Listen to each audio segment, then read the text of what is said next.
'Cause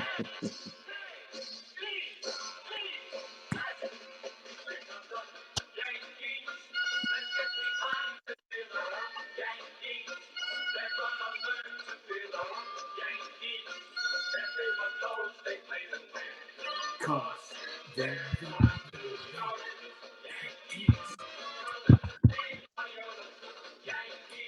Okay. Welcome to Yankees Coast to Coast, folks.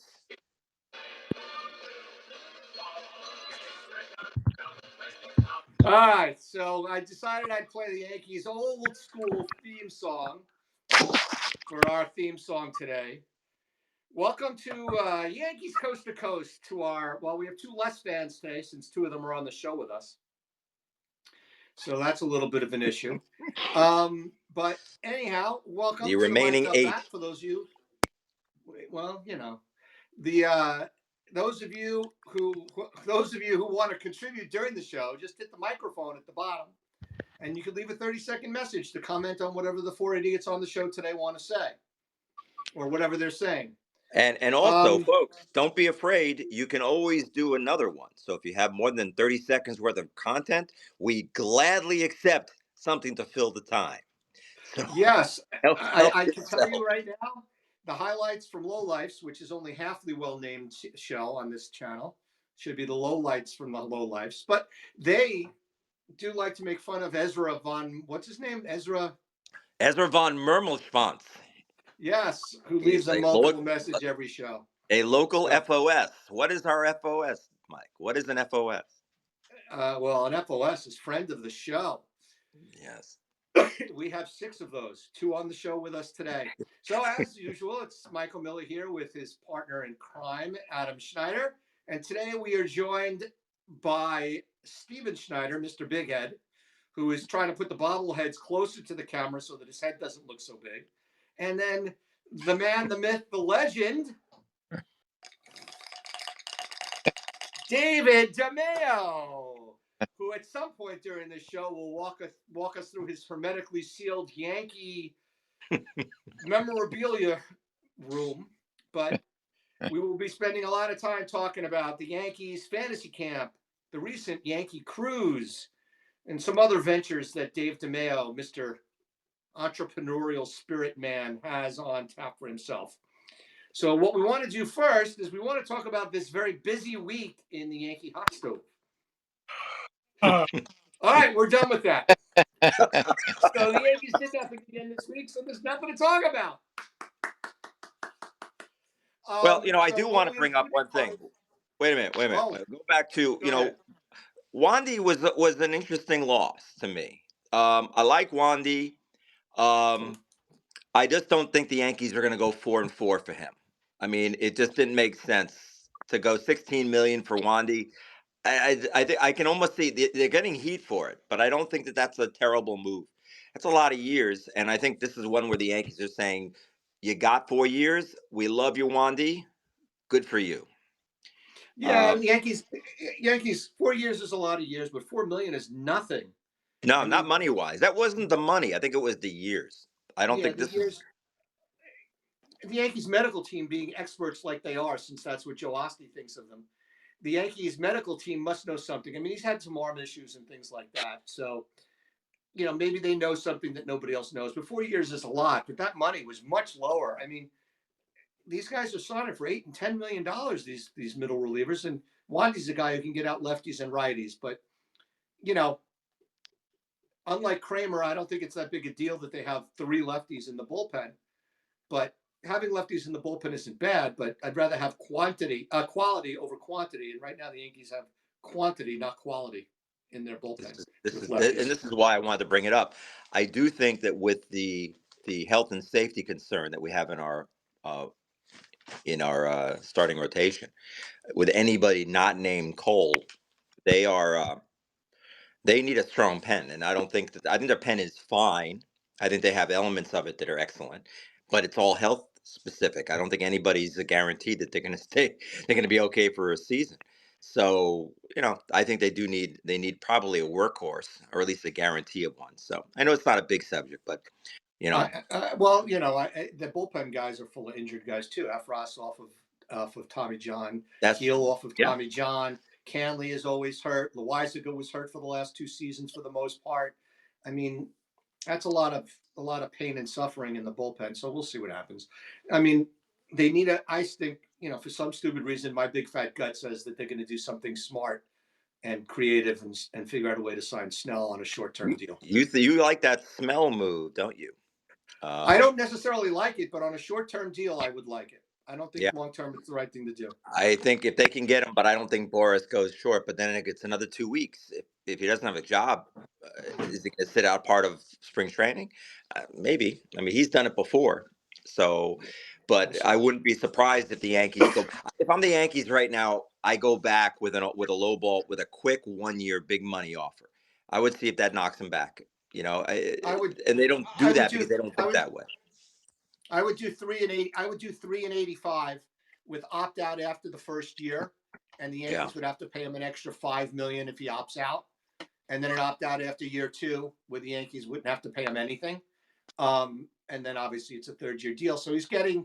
We guarantee him somehow. He guaranteed $90 million somehow, but 3 and 85 with him having opt outs. Let him go back out into the market.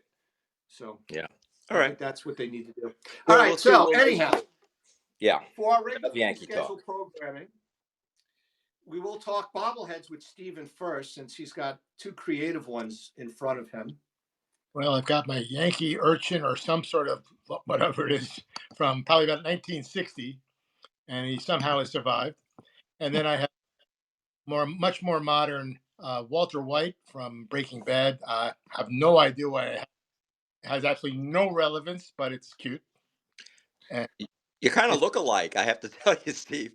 If you went like this with your beard, I want to tell there's a lot of white in you. you, the real reason I joined today is that I want to show that my head is not that big, and I don't look like King. So even though it is an honor to be back on the with the great employee of the month for the Oakland A's for May. What can I? Are you guys? Is Steve fading in and out to you guys as well, or is it just Yes. me? Yes. Steve, why are you fading in and out? Are you going through a tunnel? No, I have no idea. Okay, I do think that the one on your right, Steve, looks like Bob's big boy, and he should be selling hamburgers. Yeah, your other right there, Steve, and he should be selling hamburgers, or should be perhaps Dr. Evil's plane. Yes. Now, I note the quality of the bobblehead back then. It's a beautiful, really well crafted little fella there. yeah, he held up very well. It is no Kramer. There is no Kramer. Kramer's still in pieces in the locker room at Legends Field, by the way. Steve, the only reason it held up is you didn't let Adam play with it. This is true. This was something that was in our family, and I wasn't allowed near it. So thank you. Amongst other things. True. So, Hey, hey, Miller, would you bring Kramer's nose into it? I just got a text. No Kramer's nose. Thanks. Great. Just put it to the side. Bring it over. Is this the guy from your cruise, or is this Kramer? Anyhow, so David, you got any bobbleheads on your end of the world there? Yes, I do. I have a few floating around. Hold on, let me do this. So we have one of your listeners, Mr. Joe Osti. Wow. We have the immortal in his own mind, Tanyan Sturts. We have that gentleman there. Wait a minute. Tanyan and DiMaio are the same size in bobblehead world? Yes. That's a life-size bobblehead. Looks like Fred Merck. We have the immortal Jake Gibbs. And we have Kramer's. That little dunce cap should be on Kramer's head. The one that's sitting next to him, that's on that gnome. That dunce cap should be on Kramer. And actually, they're on an immortal piece. I guess I'll go this way. They're sitting on an original pitching rubber from the old Yankees Stadium, signed by Mariano. Yeah, the man's got the neatest signature in the history of baseball. Hey, why is Osti batting left-handed? What's the story there? Gary, the reverse. It's a reverse camera. Oh. Yeah, exactly. Now, talk to us about the Mariano, the rubber. Was that from a specific game? Do you know if that was something that was? Was that like That's a that wasn't piece the I last actually rubber? came across next. We lost. Hold on. Oh, Dave, you faded out there, David. Can you hear me now? Yes, Yes. it's an AT&T commercial. Go ahead. So that was a rubber that I was able to pick up when they were closing the stadium. They had various items that they were moving. So I thought it would be a unique piece just to have in my collection because it would be different.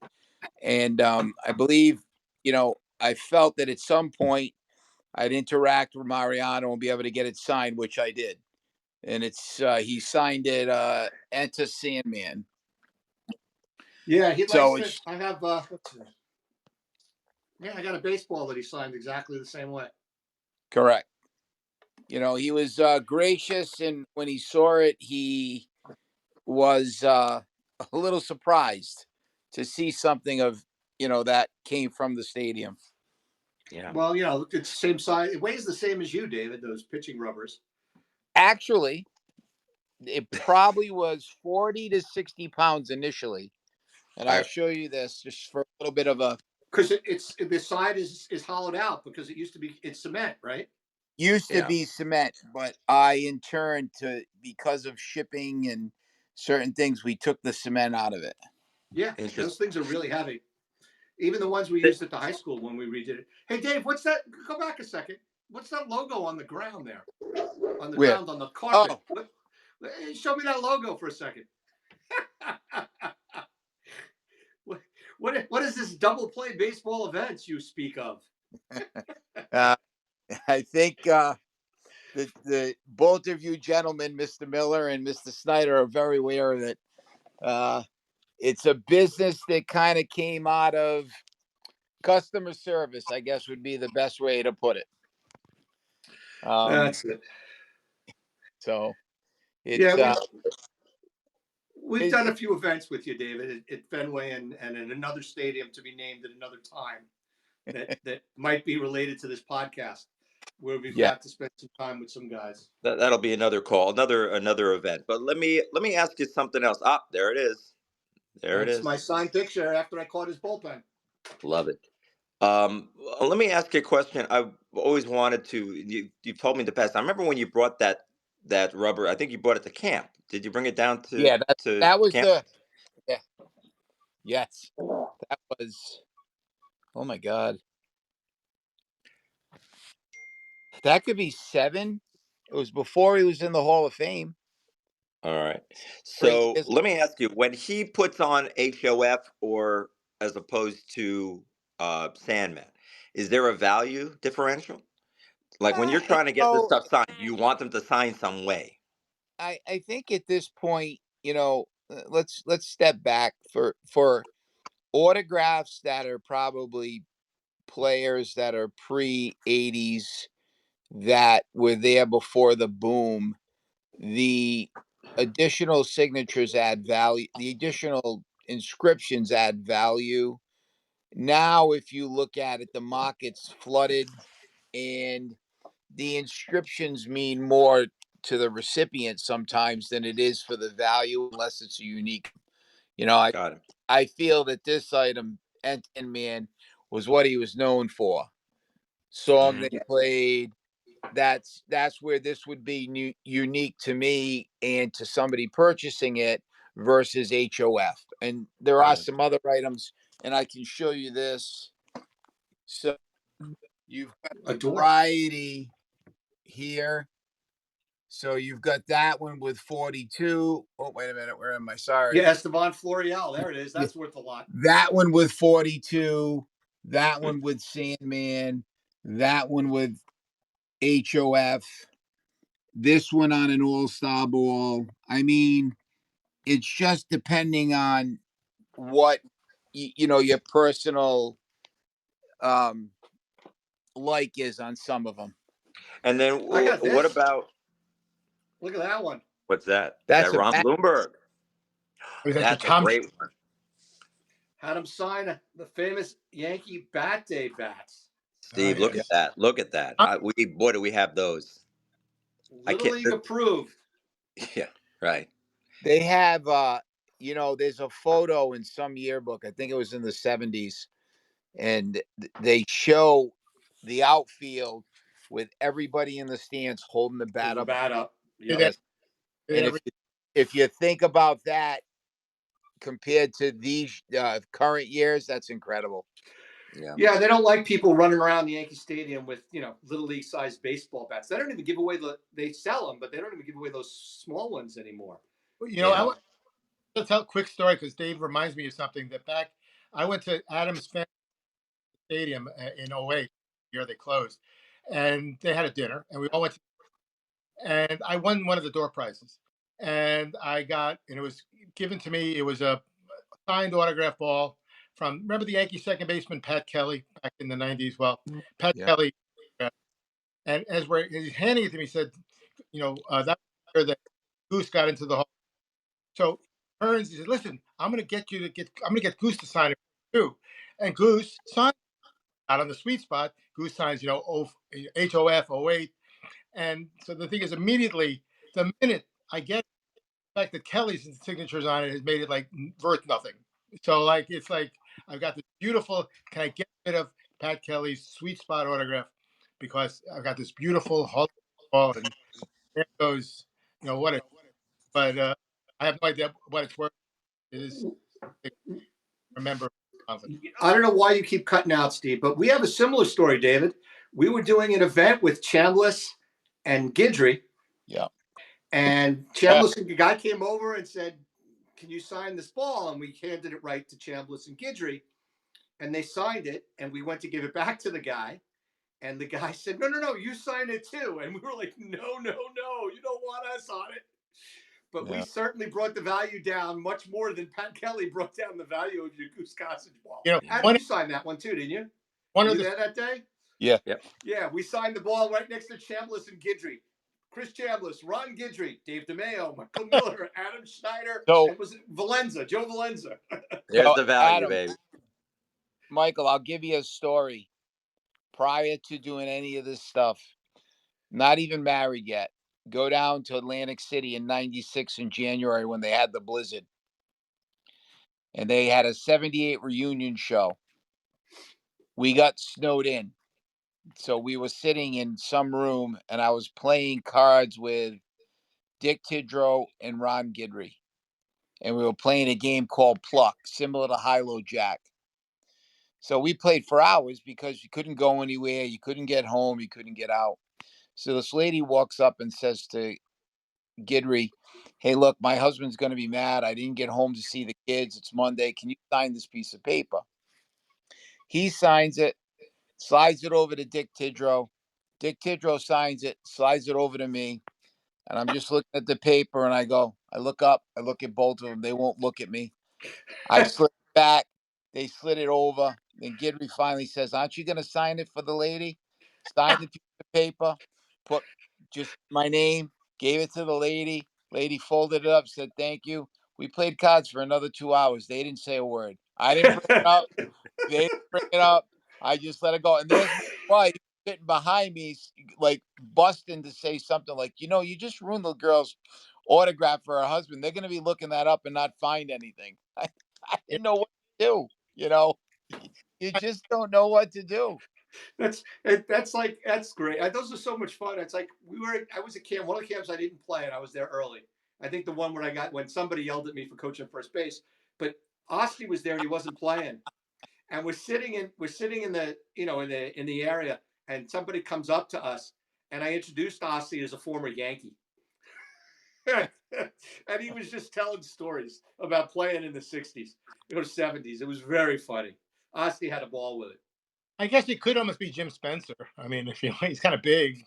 He is a big guy. And, Yeah. he bats lefty on his bobblehead, so it could work.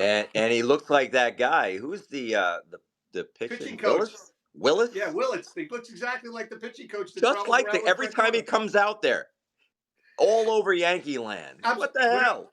Whenever I see him on TV, I always send a text, Osti, you're on TV. When Cleveland came to town the last couple of years, I would just try and get a close-up picture of Willits when I was down by the field in Oakland, just because it was fun. They one other question I want to ask you about signing.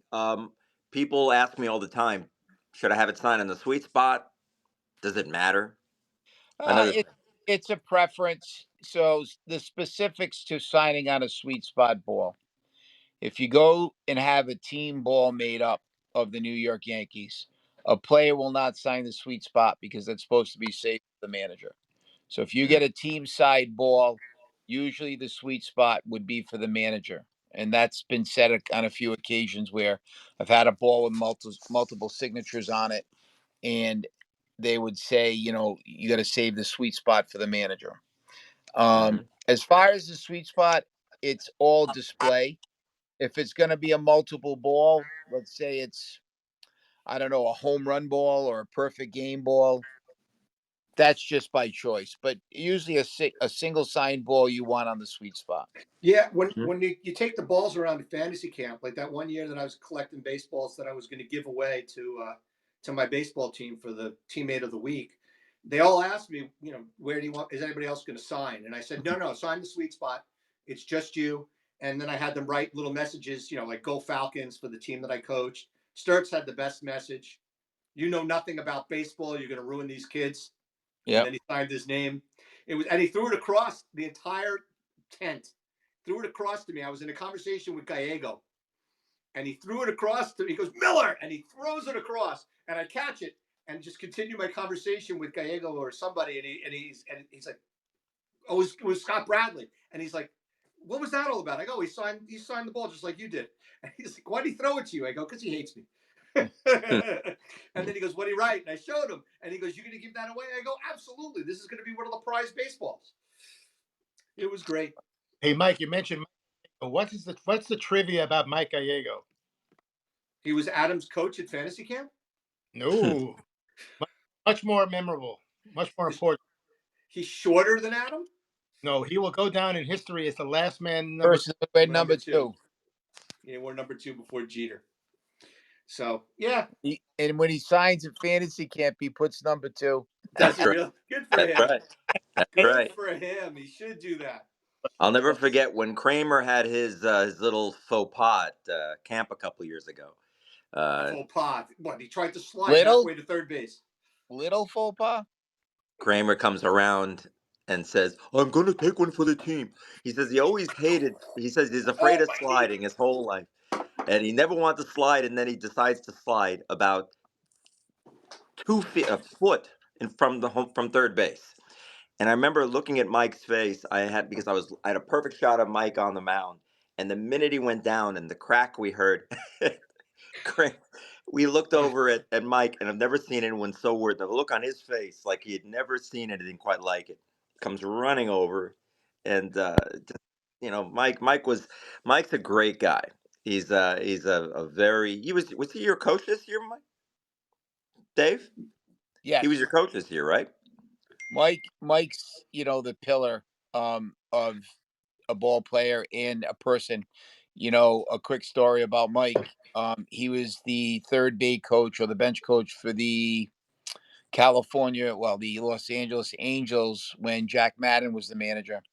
And they came to Fenway. So I reached out and he said, "Hey, where can I get some good Italian food?" So I went to my buddy's deli. I had some Italian grinders made, some garlic pizza made right over here, and I drove it up to Fenway and walked in, which is unique. Parked on Lansdowne Street at noontime, the game day. Guy said, "You're fine. No credentials, nothing." Walked all the way into the clubhouse to feed the coaching staff.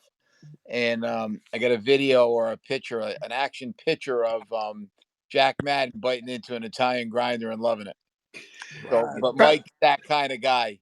Yeah. Well, Fenway security leaves a little to be desired. Yeah, and for those for those who wonder, yes, that is a New England accent that David is sporting there. He lives somewhere close He lives to in Fenway. the smallest state in the union. Yes, with the But as a best Yankee fan, mountain, with Rhode the best, Island. do you Rhode Island. do you take heat for living in Rhode Island and being a Yankee fan, Dave? you'd be very surprised at the amount of Yankee A fans lot of them. are in Rhode Island. Hmm. If I was to take a guess, there's a good chance it's 60-40 or at least 50-50. So, we have a local Dunkin' Donuts that we go, and the majority are Yankee fans who sit and have coffee during the season. Will be, talking baseball or whatnot. But it's a lot more than you'd imagine. They have a Dunkin' Donuts in the Massachusetts, Rhode Island area. Who'd have thought? Yeah, I know, huh? You can throw a stone and hit 6 of them. Yeah, I mean, for those of you who don't know, Dunkin' Donuts is a Massachusetts originated franchise, and that's why they've got Ben Affleck and his brother on some of the commercials. Yeah. But you think there's a lot of Starbucks around your town. Even in Seattle, there is nothing like a Mm. Dunkin' Donuts in Boston. Nothing. The only thing close is when I was in Toronto and they had Tim Hortons everywhere. That would Yeah, be the same. That would be the same thing. But it's unbelievable. Dunkin' Donuts is everywhere. that's our plug for the day. Thank you very much. Yeah. It's our new sponsor, A new sponsor. I Duncan. do have a donut, not from Dunkin' though, inside. Since they are So back, out here in California. So got we it. have I them. want They're to. I few and want to far just. between. One of the things we want to do is we have a lot. People did call in and have talked about their favorite. What's your favorite piece of memorabilia? I mean, is your bat? Would you say that bat's your favorite thing, Mike? My favorite thing? Yeah, like your No, favorite piece of memorabilia. I have a couple of things that are my favorite memorabilia. Actually, one of my favorite things is something David gave me. It's a picture of after the Dent homer. I think I have it here. It's right after the Dent home run. And since Todd Goober, I know, is at home watching, he knows exactly what I'm talking about. It's right after, it's this one right here. I don't know if you'll be able to see it or not. It's this one right here. And Oh it's yeah, you got and it's Roy. it's signed by Roy, Chambliss, and Bucky. That's great. And David actually gave that to me. That's one of my favorite pieces. On my own that I collected, and this is way back. And the Giants fans who watch our show like this one. This is Yeah. personalized though, so I know that reduces the Thompson. value. Bobby Thompson. Mm. He used to come to our little league dinners all the time, and Yeah. he signed that one to me. My And first that's a good piece. my first All-Star game, 1996. I wasn't married. My wife's uncle won a contest with the Providence Journal. Put a bumper sticker on your car. If they see your car, they call your plate. You got tickets to a Red Sox game. Listen to this. You got tickets to a Red Sox game. Everybody who went to the game was entered in to win 2 tickets to the All-Star game at Veteran Affiliate. Is it Veteran Stadium? Sorry, that was on me. And he won and took me. And we had a dinner, and the special guest was Bobby Thompson. Mm. He came to our little league dinners and spoke at the same time with Ralph Branca. The two of them were That buddies. So this is a piece. This is another piece. This David. This is something you would even like. This is Casey Stengel's uniform. Stacy. Wow. My father, at the same one of these little league dinners, there was a trivia contest and my father won. And this is hanging in my brother Richard's house. How he ended up with it, I can't figure out exactly. But I know that's his favorite. Aside from the 2 seats from the original Yankee Stadium, circa 74, mm, 73 when they closed, and then he bought a couple of them online. Hey, do you guys remember any of these types of giveaways? Check this out. My brother sent me this. Oh, I turned. They used to give these things away. The 50. We have that. That was in the. That's the disc. Yep. That played the first. It played the 70, Yankee song. 73. 73. His That's right.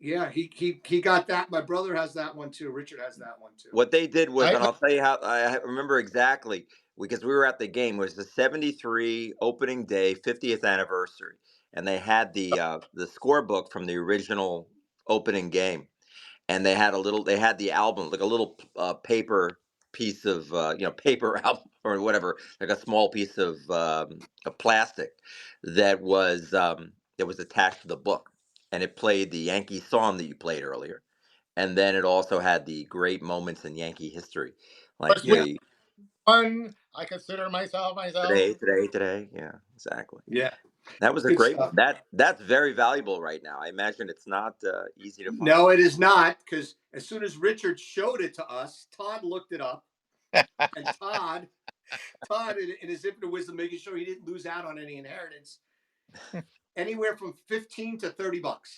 Oh, Oh, Oh wow, God. that's a real stinker. Well, they gave away 50,000 of them. So I know they gave away 50,000 of them, but then, 50,000 of them in 1973 is, God knows how many are still around. And never right. mind, you have to have a turntable that plays a 45. They're all back. Turntables. Your turntables are coming back. That's right. Let's play one of our. You want to go to Fat Daddy and see what he had to say? No, I don't want to go to Fat Daddy. He came in late. All right. So I'm going to go to. I'm going to go. Let's see. Well, we got Rob Weber from the Highlights from Low Life show, since he's a Very regular. good We'll friend of let the him show. play. He's their show's at 7:00 Pacific time on Wednesdays, and you can pick it up Shameless plug. live. Well, they plug us every time, so we plug them, they plug us. It is nice. If we had a butt involved, it would be a different type of story. Anyhow, Highlights from Low Lifes. They have four guys sitting around drinking beer because they have a sponsor who's a brewery. They have a sponsor, and they talk around about sports and current events and all sorts of stuff like that. And they did a good job picking on me and you, Ezra, on yesterday's show, because they wanted to know the best things, entertainment, non-field related, non-arena related, as far as playing of the game. That was on there, and you and I both went negative on it. I'm a little mad here because I think I said the three things that I like most. I like the meat byproducts in Milwaukee. Yes, you The did say that. kielbasa running. No, I like that one the they liked. I like that. I like the what's it called? Sweet The Caroline, they Nationals. liked, Like the presidents of the Nationals. That's very funny. Always going for and Theodore. Sweet Caroline. And Sweet Caroline. I like And you that a like lot. sweet? What Yeah. I don't like is anything Yeah, in those states. yes, and they like that about you. So let's see what Weber has to say with his contribution to our show today. Since this is a Yankees show, I'm going to stick to Yankees memorabilia. I have a box full of unopened Reggie bars. Probably wouldn't want to eat those, but maybe I could sell them. I don't know. You guys have these? All right, so I have a Oh, Reggie Bar story. I have two good Reggie Bar stories. There's a company on Long Island now that started remaking them, bought the whatever on Reggie Bars. I used to work at a movie theater, the Lafayette Theater in Suffolk, New York, and when they had Reggie Bars, I was not a fan. None of us were, and we never sold any. And we were in New York, and we never sold any. And one night, I don't know what happened, but we just got into a Reggie Bar war. We were rifling them at each other while the movie was playing. well, And it's a they thousand. At weigh the time, it 8 was pounds. a thousand seat theater. So if somebody came out for popcorn or go to the bathroom, all they saw was all of us playing dodgeball with Reggie Bars. well, They were sharp. we all remember opening day of 78. I We was all there. threw them. That's and he hits a home run. And yeah, it's like a hat trick. $50,000 land on the field. Oh yeah. Wow. So when we get to some of the other stuff, I'll show you some of those. You have Reggie bars? I got a special piece I'll show you. That's Wow. very funny. All right. Okay. So, Dave, while we're playing these, you might want to walk over to your hermetically sealed room. Let's play Big Juicy. This would be another regular for us. My first item is a game pin from Matt Cain's Perfect Game, June 13th, 2012, versus the Astros at AT&T. I wasn't there, but I was watching on television, and towards the latter innings, 6th, 7th inning, my wife asked me about the game. I explained what was going on and the significance, and she actually sat down and watched the rest of the game with me. I think it's the only time she's ever watched even a part of a baseball game with me. I love the fact he got the pin, but he never went to the game. Dave, go back to that Phillies personnel only. I have that picture in my That book. was Tigers. It was at the Tigers. No, that was at the Phillies. It No, says that's Philly. Tigers. That's Tigers. Oh, so That's the the other one's first one. that's Tell the us what first one. happened at that. That's an unusual thing. Doesn't happen at camp very often. What was that about, So Dave? it happened to be the Tigers camp the same week as the Yankee camp. So we switched and we split, and they said 3 teams to trying to think, Osceola? No, Lakeland. Lakeland. and we played at their facility, and 3 teams came and played at Steinbrenner. And there's a couple people you may know in the photo. A young Dan Kramer. A young Hey, Dan Kramer. hey. There's Adam. Yeah. There's Warren, Frankie. Oh, No, I wasn't there that year, no. go back but So to just I was at this one. Yep, I've got that one too. I don't know that's where it is. Jamie right there. My son was at that one. I put him Yes, up. that's Jamie. That's Jamie. Tanyan put him. Tanyan picked him up and put him on his shoulders. I'll never forget. That was a great Yeah. So time. So just to that give one's got you, all 3 of us. Steve, I thought that's the camp you came and visited us.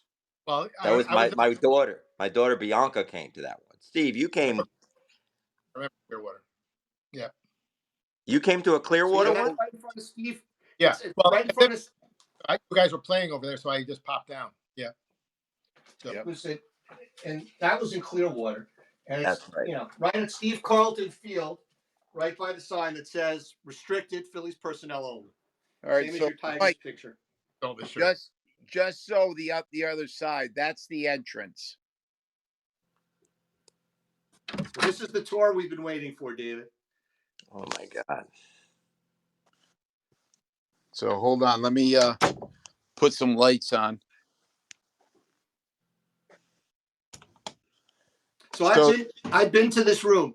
I was at David's house for Jeter's last game, and we watched the game in his man cave where he was taking the call from originally, and then we were in here. And this is an amazing room that he's got, signed, sealed, delivered, alarmed, video camera.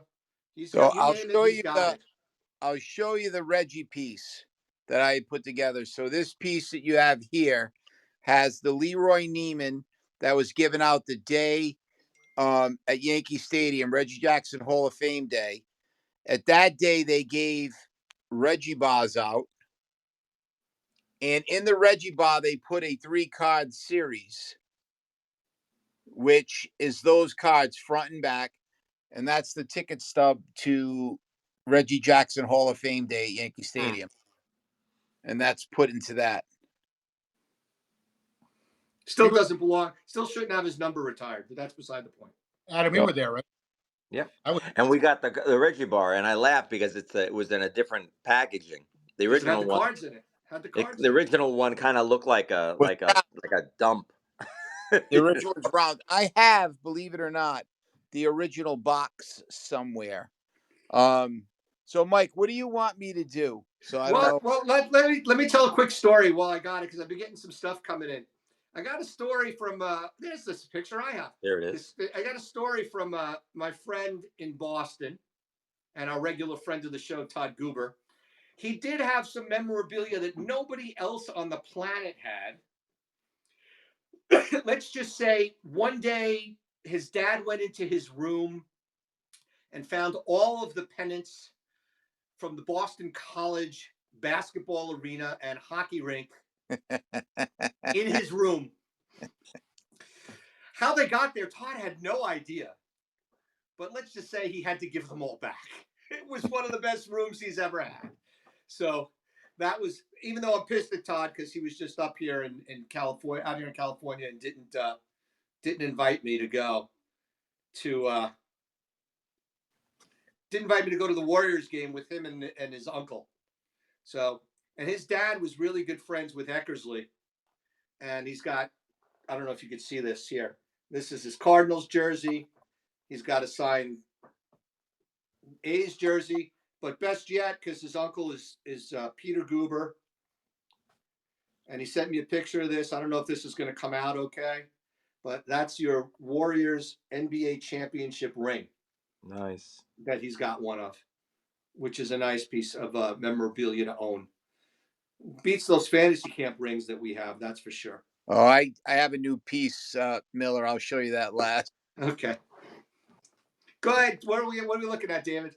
So that is the starting lineup to the opening game in 2009, signed by the full starting lineup. That is a photo of the blueprints of the stadium, the top cover sheet, the photo of the actual opening day ceremony, and the patch they wore on their 09 uniform. How'd you get that signed? The card was bestowed to me by a friend. A friend. Isn't there a movie where the guy is a friend? So here's something for you on this one. So we'll go back to the area I'm in. So these cleats. So I guess when you have a sponsorship of cleats, they'll send you prototypes. They make them, they send them. So these prototypes right now, if you can see it, I gotta find the number. Hold on. So that's what they do. They tag them of when they're made. So it's May 31st, 2005. The color, the date, ship date, and these are actually David Ortiz prototype cleats from Wait, Reebok. did you say David Ortiz? Yes. David Ortiz? So But not read the in red. bottom of the card. No I don't red. want no David Ortiz. These It's here are okay. Andy Pettit, right? Look, when he was with Houston. In Houston. That wasn't Ortiz, was it? That wasn't Ortiz. No, that was Andy Pettit. Oh, okay. So I mean, there's a ton of stuff in here. Oh, But wait, go back to the guitar. Go back to the guitar. Yeah, we got a question I have about to the ask you guitar. about the guitar. All right, so Play here you go. Joe Osty, will you? Yeah, Joe Osty. Ready? Where is Joe Osty? Which one is Joe Osty? Let's see if He this just is it. made it. He just asked about the guitars. Yes, where is Joe? There we go. There we go. Here we go, Dave. Wait, no, that's not what I wanted. How about the guitars from the Derek Jeter golf tournaments down in Tampa? There we go. So Joe that Osty is, this one was from the 9th annual, where Joe Osty and I were lucky enough to go to these events for quite a few years and have some great memories. This one is from the 11th annual. They don't do it anymore. This just happened to be a Yankee guitar that I was able to get.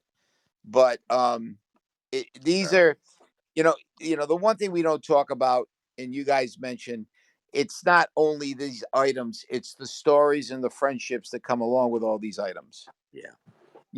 Each one of these items that I'll show you, there's some sort of story attached to it. Here's one for you. Tell us the stories, Dave. That's what we want to hear. Well, I gotta be so. Some of them he has to kind of edit. At least the clean ones. Well, these here. So Tanya, what had happened was, in Adam, you might have been around or at camp this time. So the Derek Jeter event always seemed to fall the Wednesday before camp.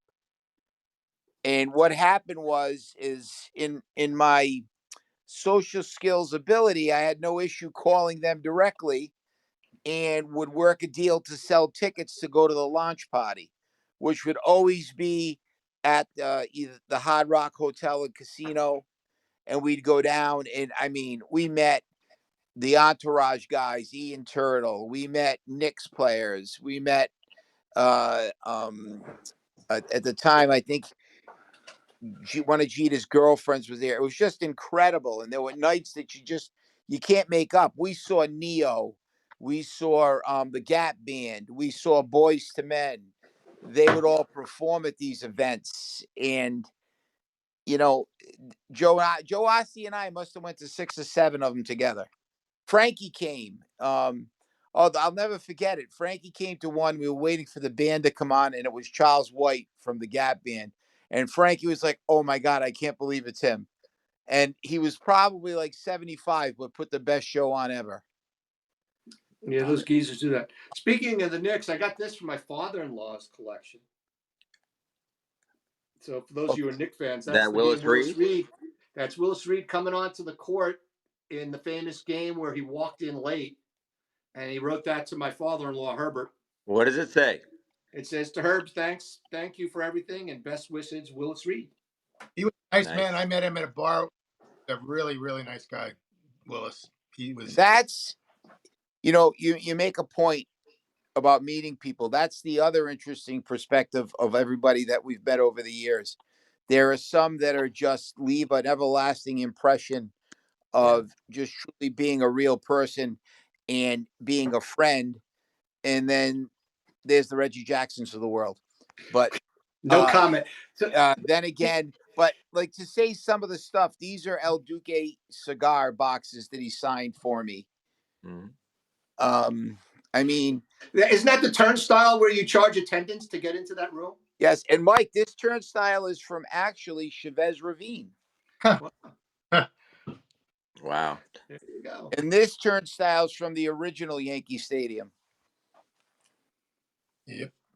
Looks like we have a let me just ask. I'm getting some texts from people saying that they want they kind of want us to talk or play their session. So let's just, while we're walking around, Dave, let's play a couple of these from Fat Daddy, who is from the Bronx, very close to Yankee Stadium.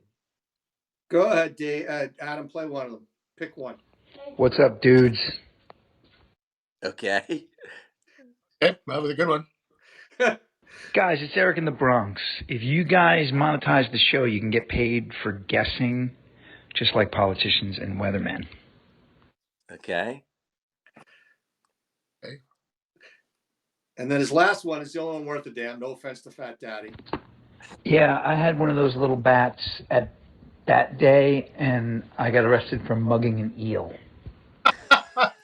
Well, that was my safe. Thank you, Eric. You're a good man. David, thank you for participating. Go back to that. David, go back to the Joe DiMaggio one. So he was notorious for not signing anything if he didn't get paid. So he doesn't have very many. And when he said paid, he was wanting to get paid big bucks. He was a notorious non-signer of things. So something like that, he personalized it to you, huh? And actually, there's a thing behind it. He personalized it. And when he went to put his name, he realized he didn't have enough room to finish. This is why it's like one of those story pieces. And he did that, and then he signed his name under his chin. Yeah. Wow. Well, hey, let me ask you a question. Let me ask you: have you had an instance where you've asked somebody to sign something specific, and they said no? You don't have to tell us exactly who it was, but does that happen? It does happen. And then I'll say this to you guys. I'm not afraid to ask the question. That's why I'm asking. I actually had somebody, and I had it written down. I had them put every career stat they had. Well, I have a story of somebody who said no to me. So David put together these caricature cartoon pieces, which I'm sure he's got some in there. And there's one of Bucky Dent that's in there. And it says on there, Bucky effing Dent. It doesn't even say the word. It says Bucky effing Dent. That's right. So my friend Todd Goober in Boston, I wanted to send him a present. But Bucky was at Yankee camp. And I said to Bucky, can you sign this to my favorite Red Sox fan and then sign it Bucky effing Dent? And he yelled at me that he wouldn't sign anything Bucky effing Dent. And I was like, come on. I mean, he signed his freaking Love Boat picture with him in a fur coat for my wife, but he wouldn't sign to my friend Todd Goober, Bucky effing Dent. That was ridiculous. Mike, I'm gonna piss you off. You can piss me off all you want. You don't have the one I want to see? He has one. I bet he has something Bucky effing Dent. Oh, I'm sure you have one. I have news for you, David. You were the one that told me he would sign it like that because he signed something for you like that. And that's the reason I asked. I said, would Bucky sign something, Bucky effing Dent? And you said he's done it for me. So I asked him, and he said no. And I was like, you piece of work, you. I Or got as to. Adam would call him, pile of pus. Pile of pus. I will find it. Or while you're looking, let's play Joe Osty's other message to us. Well, I have Okay. Joe Osty's video that goes with his message. Do you have it ready? Let me see if I could find it. I think I have his All right. message. I'll play big. I'm gonna play Big Juicy then. Let's get some of our loyal customers in here. Yes, get Big Juicy, and I'll look for Osty's video. The other item I have is a baseball signed by the 1965 LA Dodgers. They had beaten the Twins that year in the World Series, and my dad came back from the game with a baseball for me signed by the team, a ball they obviously had bought at the store there. But it still had 7 players and the manager from the Ebbets Field and Flatbush area of New York, and a tie-in to you guys from the New York area. And so that ball is still with me today. So there you go. I have one of those That's hats. great. So the Mets used to give them away. Oh, there it is. That should be smashed. I hate it. No, that's Mattingly. Oh, that's Mattingly? Okay, then that could Mattingly, it looks like Bucky. Yeah. Mattingly. All right, so you want to play Osty while I get Osty's video going? Okay, here we go. Joe Osty.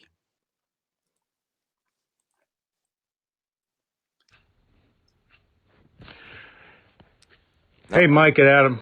Never mind, that's the wrong one. How about the guitars from the Derek Jeter golf tournaments down in Tampa? Sorry about that.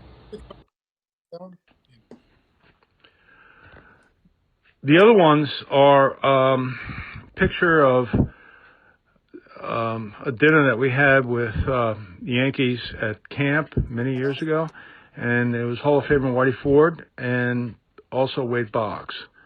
And then I don't know what else is on that photo, but I think there's a picture of me in there too as well. All right, thanks guys. Have a good night. Here's the video. I couldn't get it on my computer, so let's see if we can get that. It's a picture of a dinner with Osty sitting between Wade Boggs and Whitey Ford, and he had them all sign the picture, and they all signed it that said Hall of Famer, because Osty's a Hall of Famer. Yeah. How do you Nice. like that photo? Yeah. So, and Todd Goober chimed in and Here's said, a nice one. A friend was a character who sent the text or an email to Michael Douglas in the movie Disclosure. So I wasn't making that up. Yes, I knew that. I actually got it. I remember that scene. Do you guys remember when they gave out real programs that had actual articles and stuff in it? Yes. Those were great. I have a bunch of these.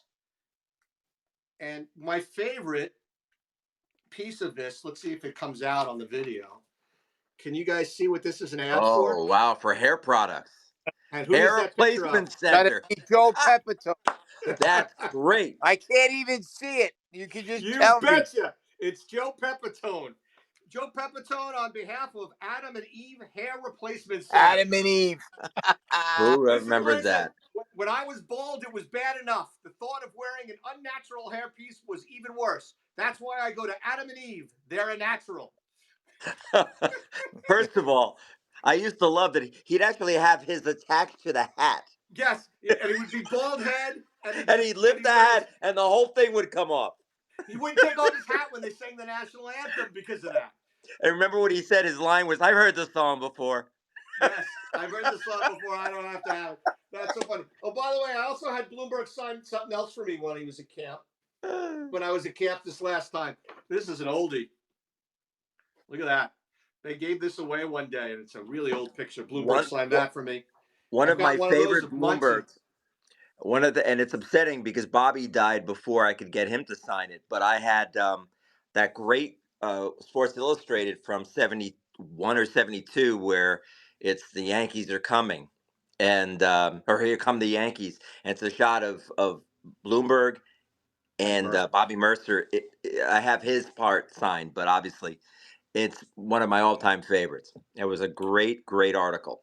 Sports Illustrated, probably April 72. Speaking of Bloomberg, I found a book online that was all about Bloomberg and Munson and their relationship because they came up through the minors together, and it had a foreword by Diane Munson. It's a really interesting book. hopefully we get a chance to talk to Ron about it someday. So I'm glad you're bringing this up.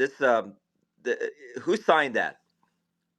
That is Ron Guidry's rookie season away jersey. Debuts. Wow. There you go. 76. So that was his rookie year. 76 was his rookie year. He didn't play very much. He came up late that year. But that's Correct. great. Hey, I remember when George drove past us in that car. It was right after he cursed out the bus driver. That was our first camp, Adam. Remember that? That's a great story. I have to tell. We got to tell that some other time. We don't have time for it. Oh, I'm telling you now. Steinbrenner was. We were parked in the alleyway to go underneath Steinbrenner Field, and we were just getting off the bus, and Steinbrenner pulled in behind the bus and was screaming and cursing at the top of his lungs. You see his arms. He's doing this. He's flailing his arms. It was Larry David personified as Steinbrenner. Oh, my God. And I'm sure that bus driver was never seen again. But then Steinbrenner drives in and he walks past us and he's happy and smiling and being nice to all of us. It was great. Well, because we're paying customers. But what I loved was the poor bus driver. I've never seen a man so nervous. Oh. And he's like fumbling to get his keys in. And I was thinking he was going to back up into Steinbrenner's car. But I remember the arms flailing. Get that damn crate. Well, what is that, David? That is a tabletop of a table that's here that actually is made out of a home plate, 3 baseball bats, and a round top with laces. So I took one, and that is signed by the 77-78 Yankees. Well, that's nice. And you got all of those guys? Most of them. I mean, I'll give you some of the unique ones like Clyde King, Art Fowler, George Zebra. George Zebra. Was Spencer on that team? Yeah, right there. Later, yeah. You got Jim Spencer? He was there. Art Fowler, Torres, Lyle, Fred Stanley, Dick Tidrow, Jay Johnstone, Raleigh Eastwick. Jay Johnstone. Coach, Jay Johnstone. Coach. Jay Johnstone, who spent the entire camp. All he wanted to do was sell us stuff. That's all he cared about. I know. I got a book. Coach. I got a book of stuff. What do you want to buy? Between him and Balboni, who didn't talk, it was unbelievable. So, Mike, there it is. My favorite piece. There it is, right there. What? What is it? The World Series? The World Series trophy? Yeah, 1978 World Series trophy. And whose is that? Cliff Johnson's. Was Cliff Johnson's. I took a nice picture with that. I don't know what I did with that picture, but I have a picture of me holding it. It was great. Can I ask you how you get a lot of these items? I mean, do you find them on eBay? Do you find them just what? Most of the stuff comes from a direct source. I'm not a buyer of that I understand. I'll say this respectfully. A lot of times people will reach out because they fall on hard times and they don't want to just sell the item to be out there in the market for everybody to know. So I'll get a call occasionally to be discreet because it's going to be put in my collection. Thank you. Dave, I will say this. David doesn't sell his stuff. I know David has donated stuff to charity for auctions. He does not sell his stuff, which is nice. He does these things and he gets his hands on some things that are really, really valuable, but he doesn't sell his stuff. Also, let me add another thing. And David's one of these guys who wants to make his team and wants to make first-time campers when they come down to Fantasy Camp feel welcome. And sometimes when you walk into these first events, you don't have anything to sign. And on multiple occasions, I know, and I've seen it, David bring items out and say, hey, here, you want a ball? Here, this is a picture. He'd bring you gave me a great picture of Jake in my first year on the team because I didn't have anything from Jake Gibbs. And you gave me a great photograph of Jake that he signed and I love. So, this is something this is part of Dave's way. This is very, very inclusive and wanting to help everybody have a good time. I think that's always a special part of Mr. DiMaio. Hey, we got a quickie in from Robbie Lannerman, who couldn't remember your name yesterday, Adam. I'm going to play Robbie. There. So I have, being a Giants fan, I've got a 2012 game used World Series bat from Buster Posey that is signed. I also have a bat from Jack Clark from years ago that he signed F the Dodgers, only he spelled it out, which is awesome. And then probably my most treasured collectible is I have a statue from the Heartland series, if you know what those are, from the early 60s, of Willie Mays. I got at my first Giants game. There you go. Wow, that's great. Anything signed by Willie Mays. Willie Mays is also a little bit of a curmudgeon when it comes to signing, except when him and Mantle will go into the casinos and getting everything signed and got banned from baseball. David, what was that little pinball game that we saw? Which one? This one? This was just a remake of an item that they used to have where, it was just, I can't explain what it was, but back in the 50s, this is what they considered pinball. Yep. They had the automated game of that. I used to play at the Nathans in Westchester all the time. Yeah. Or in Yonkers, I think it might have been in. Right, That was a great Nathans. I used to love that. I used to pick that place for my birthday. When it was my turn. I'm sorry, Michael. Go ahead. This is just one other item. Like, you were there when Mariano signed this. Yep.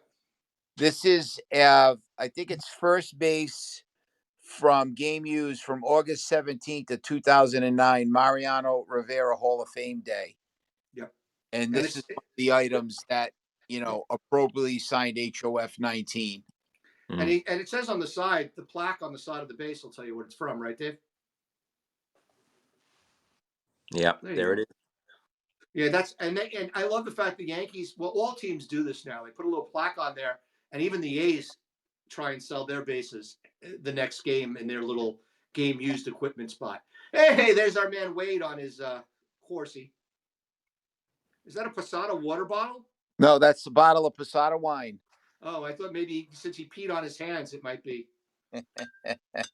I mean, that's a lot of what's here is just, items that, like this right here, right?